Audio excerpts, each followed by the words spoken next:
मनोज काका जी, क्या क्या गोल पोस्ट चेंज इसीलिए किया जा रहा है क्योंकि इसके पीछे सियासत है और प्रधानमंत्री नरेंद्र मोदी ने जो दरियादिली दिखाई उसके बाद आप लोगों को भी मतलब किसानों के लिए कुछ कहने के लिए कुछ खास बचा नहीं है कि भाई केंद्रीय कृषि कानूनों पर आंदोलन शुरू हुआ, वो कानून तो वापस हो गए।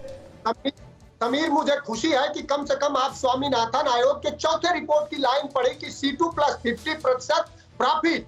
इस मांग के लिए स्वामीनाथन आयोग के मांग को मानने के बजाय बीजेपी की मोदी सरकार ने सुप्रीम कोर्ट में हलफनामा दिया कि स्वामीनाथन आयोग की रिपोर्ट हम लागू नहीं कर सकते।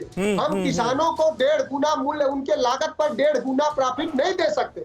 शायद राकेश त्रिपाठी को पता नहीं होगा। और विश्वसनीयता पर, साख पर अगर सबसे ज्यादा संदेह इस देश के 130 करोड़ लोगों को है तो मोदी जी के विश्वसनीयता पर सबसे ज्यादा संदेह है, जिन्होंने देश को लगातार 8-9 साल से गुमराह करके आज देश भूख के पैमाने पर देख लीजिए, पत्रकारिता के पैमाने पर देख लीजिए, सुरक्षा के पैमाने पर देख लीजिए, नौकरी के पैमाने पर देख लीजिए, देश सभी तरह के विकास के पैमाने पर फेल है। और वो देन नरेंद्र मोदी जी के झूठ की। रामकृपाल जी, ऐसे में देखिए कुल मिलाकर अभी जो समीकरण बनते हुए नजर आ रहे हैं, अगर हम ऑपोजिशन की बात करें और ऑपोजिशन का चेहरा, सबसे बड़ा चेहरा तो अखिलेश यादव ही बने हुए हैं। अब अखिलेश यादव राजभर को साथ लाते हैं, पूर्वांचल को साधने की कोशिश, इधर जयंत चौधरी को साथ लाते हैं, पश्चिमी उत्तर प्रदेश को साधने की कोशिश, उधर बीजेपी की तरफ इसका जवाब क्या नजर आता है आपको? कैसे किया जाएगा सामने? समीर जी, देखिए, जो भी है बीजेपी भी कोशिश कर रही है अपने लेवल पर, लेकिन मैं एक बात कह रहा हूं, 7 साल ये जो बीजेपी के निकाल दीजिए तो करीब 67-70 साल बाकी यही सरकारें, कांग्रेस और समाजवादी पार्टी, बीएसपी, इन्होंने राज किया है सब जगह मिलकर के। हाँ। तो स्वामीनाथन कमीशन की रिपोर्ट क्यों नहीं लागू कर दी आप लोगों ने? किसानों की स्थिति अगर 70 साल में ठीक हुई होती तो आज 7 साल में खराब नहीं हो जाती। तो मेरा ये कहना है कि देखिए, ये जो इशू है किसान का, वो किसान जानता है कि कोई भी सरकार अचानक आकर के कोई ऐसा नहीं कानून बना देगी कि सब उसकी मांगे पूरी हो जाएंगी, वो जानता है क्रम से। लेकिन मैं फिर इसी बात को कह रहा हूँ, किसानों का भला हो।